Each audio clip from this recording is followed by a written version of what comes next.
Brainwashing in society is hardly new. Powerful people, whether in governing bodies, institutions, offices, or families, have always brainwashed others under them to maintain their sovereignty, power, and control. Religion, racism, female oppression or suppression, divine right of the kings, etc. are just some old examples. We have always believed what they wanted us to believe and what they made us believe, making us think that that was what we wanted to believe. We merrily continue to do so. Our government lets us believe we'll be free, independent, happy, and cared for. That we're living in the best of times. Yes, we're living in the best of times in human history. We're just not getting the best of it for ourselves. Banks let us think we're saving our money when all the time they are getting rich because of our money. And we stay the same apart from our savings that stay safe with them. Credit cards let us believe we have the luxury to pay anytime and afford anything. True, they also let us spend more than we can afford. Try telling them we can pay anytime. The food industry lets us think we're getting the best of food. True, but decoding what's mixed in it, how cruelly it is prepared, is best left unquestioned. There's no way of proving it, but there's no way to keep our eyes shut just because someone assures us. Mostly due to ideas and brainwashing of some clever business tricks, we consume more food and eat more and more unhealthy while cleverly being told that it is healthy. Fashion designers brainwash celebrities into thinking their million-dollar dresses are beautiful and special when in fact most of them are hilariously hideous. Celebrities in turn brainwash audiences or viewers and start a chain reaction of what we should think is beautiful. In the entertainment industry, social media do the same, telling us what to think. Beauty, this one has seriously messed up our minds. It dictates to us what and who should be regarded as beautiful, brainwashing us into thinking and expecting only a paper-thin body or particular skin, eye color is desirable. They, and not our eyes, tell us what we should regard as beautiful. The education industry lets us think degrees and courses are our only salvation. The truth is, apart from a few certificates and jobs, we stay mostly the same intellectually. Our education fills our brains with info and facts and starves our minds and strangles our originality and imagination.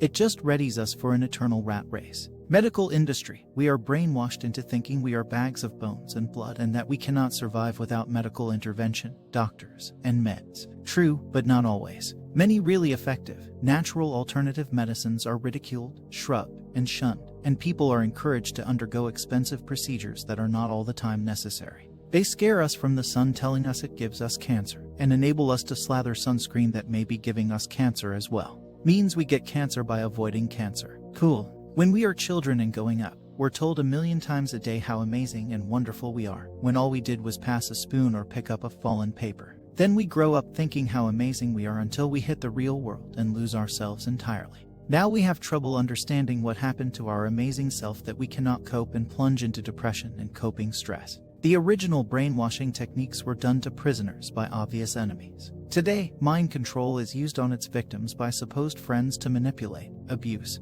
and dominate. Would you recognize if a friend or a teacher or a coach was controlling your every move? If you said yes, how exactly would you know? Most people would not. That's why cults are thriving. Both brainwashing techniques and mind control methods are used to change people's beliefs and attitudes so that they make the decisions and do the things the manipulator desires. They are used in totalitarian states, with prisoners, in destructive cults, and abusive relationships, and some would argue that they are used in the media for advertising and used by governments to control the people. A result is a person or persons with different beliefs and values, who typically believe very strongly in some ideas to the point that they want to convert others to their ideology. The person may be so different from before, they may have changed so much that they are said to have a pseudo-personality. Frequently the family and friends of cult members say they don't recognize them anymore. 1950s brainwashing. The term brainwashing was first used by Edward Hunter in the 1950s after studying American soldiers who were prisoners of the Chinese. When the prisoners were released, many of them were denouncing Western ideas and converted to communism. This caused a big scare because it was thought the Chinese had finally found a way to control other people's mind. Subsequent studies revealed that the brainwashing techniques being used by the Chinese were not new or magical. A lot of the techniques had been used before to torture people, and many of the psychological techniques have been used in destructive cults and sects for hundreds of years. Brainwashing is also called mind control, thought reform, psychological persuasion, coercive persuasion, thought control, and mental control. So what is it? It's best thought of as a series of techniques that are used over time to change a person's perception, cognition, emotions, decision-making, and behavior to such an extent that they have lost their freedom of choice. Vital concepts. There are a few important things to keep in mind. First of all, it's a series of techniques, not usually one single technique used but rather a multitude of things going on at the same time. Secondly, brainwashing is a process. It doesn't happen instantly, it takes time. However, the time taken will depend on the number of brainwashing techniques used, the skill of the manipulator, and so on. Thirdly, the idea of whether a person knows they are being manipulated or not is an interesting one. Steve Hassan, who has treated ex-cult members for over 30 years, makes this interesting distinction. He likes to think of brainwashing techniques being used in situations where there is hostility, for example, with prisoners. The prisoner knows the person using the brainwashing techniques is an enemy. He knows his staying alive may depend on his changing his attitudes and beliefs. There may be physical torture and abuse with pain being used as a strong motivator. The prisoner may even lie about his attitudes and beliefs to prevent suffering. However, during this process, if the threat of danger is removed, when the prisoner is free, it's usually easy for him to revert to his old beliefs. He suggests that mind control is different in that the manipulator is considered a friend or helper. The person being manipulated becomes a willing participant. They are happy to go along with the advice and direction of the person who is supposedly helping them. This kind of situation is much more common in cults or in marriages where there is no gun to anyone's head and there may be no physical force or violence. For this very reason, cult members do not believe that they are being brainwashed or mind-controlled. The classical idea of brainwashing involves torture, force, and making people do things against their will. Cult members, however, believe they are making their own decisions. It can be very difficult to convince them otherwise. This distinction also becomes very important when trying to undo the brainwashing or mind control. Because while the prisoner knows it was his enemy trying to manipulate him, the cult member or the husband or the wife believes that a friend was looking after them.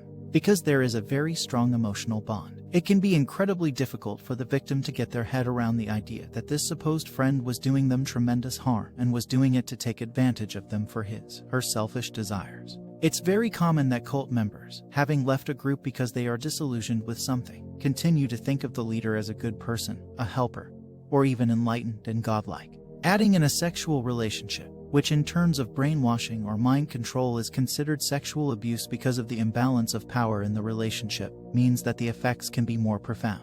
Not set in stone. This distinction is not set in stone. For example, sometimes when cult members find out about what the leader is doing, they have no difficulty recognizing the evil that is present. And some of the American prisoners mentioned above continued to believe in the ideas of their captors after they were released. This indicates that the Chinese were using brainwashing techniques to good effect. So how were they doing it? Let's look at these steps one by one and consider the brainwashing techniques used at each step. Remember that these ideas can just as easily be applied to groups of 2 people or groups of thousands. 1. Assault on identity. The first thing the manipulator does is challenge the person at the level of identity. The American prisoners were physically abused and tortured while everything they said was contradicted. Fairly quickly, they began to doubt themselves. 2. The establishment of guilt. Clifton's prisoners reported that a huge guilt complex was imposed upon them. In the end, they believed that they deserved their punishment. It no longer had anything to do with the injustice of their captors, but rather that they believed that they should be punished. One of the important brainwashing techniques here is to make the person feel responsible for their faults and the things that go wrong in their life.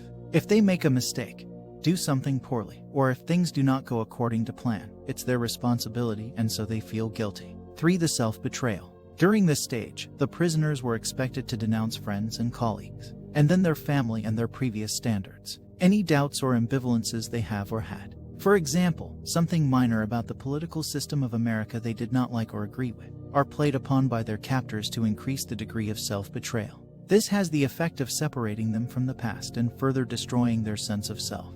4. Breaking point, total conflict and the basic fear. At some point, the prisoners realize that there is no way out from the horror and pain and guilt. They begin to experience one of the most primitive and painful emotions known to man, the fear of total annihilation.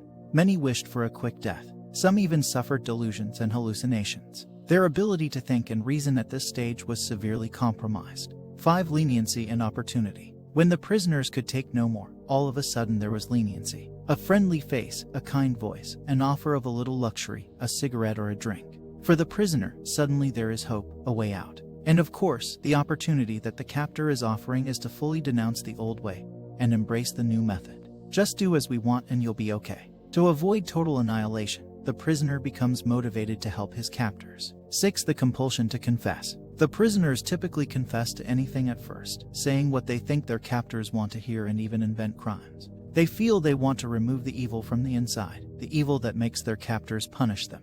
The confessions gather momentum, with the prisoners admitting to more and more. One of the brainwashing techniques used was to get prisoners to encourage each other to confess. 7. The channeling of guilt. The prisoners reported that instead of just feeling guilt for their past actions, they began to feel guilt for who they were and for the set of beliefs they had in the past. They realized that their point of view was different from that of their captors, and the more they accepted their captors' way of thinking, the more they felt guilty for who they were. 8. Re-education, logical dishonoring. The next of the brainwashing techniques was to go beyond feeling guilty to understanding their lives were a series of shameful acts, not only because they did not fit in with communist ideas, but also because they were violating their ideals. The idea is that each of us has a thesis, a personal creed or ethic, as well as its antithesis, a weakness that contradicts or works against this ideal. The communists encouraged the antithesis and wore down the thesis of each individual. To some extent, the antithesis is that part of us that we usually try to suppress because we learned it was socially unacceptable.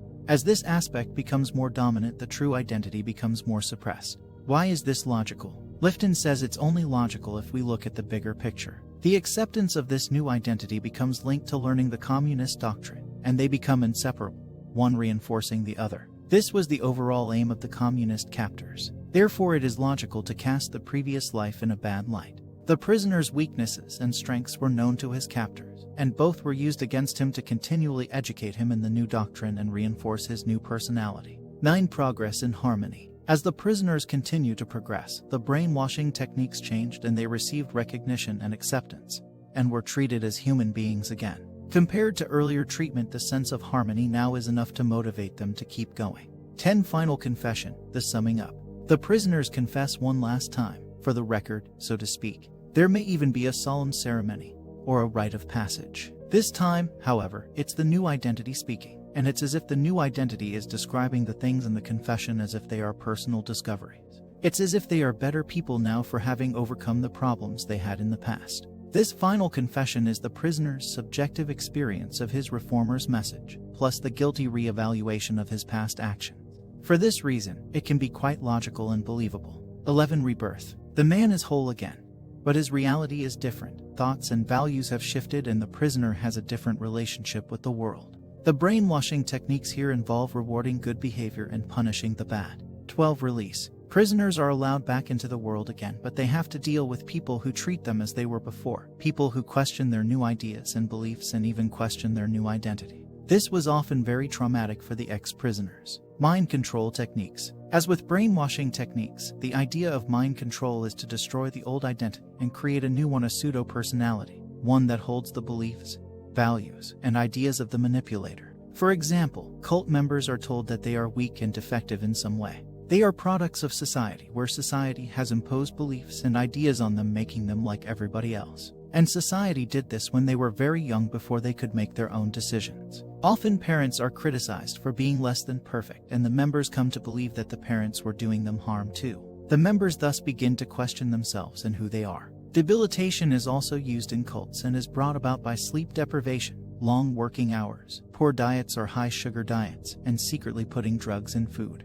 And in some cults, violence is indeed used. Some cults are very violent, with physical and sexual abuse being used to manipulate members. However, the members have typically been led to believe it's for their good. Guilt and fear are used extensively as part of the overall emotional manipulation of cult members. Emotional manipulation is also used to make the members feel good about what they are doing, as well as to prevent any critical thinking. When we experience very strong emotions, there's not a lot of reasoning going on. In the sequence of brainwashing techniques above, we see that not until the stage of leniency and opportunity does the victim begin to cooperate with the captor. In mind control, the victims are willing participants in their destruction from the word go. They cooperate with the leader from the very start, or at least very shortly thereafter. They believe they are making their own decisions, and when we believe there is no coercion, we are freely deciding, we are much more committed to those decisions, and the decisions last longer. This means that the whole process of mind control can go much more quickly than when there is force and pain and suffering involved. Even after a course of several days in a cultic environment, some people can be further along in the process of developing a new personality than some prisoners after 3 or 4 months of torture. Education about how brainwashing techniques and mind control techniques work is vital if we are to stop cults and psychopaths from destroying society.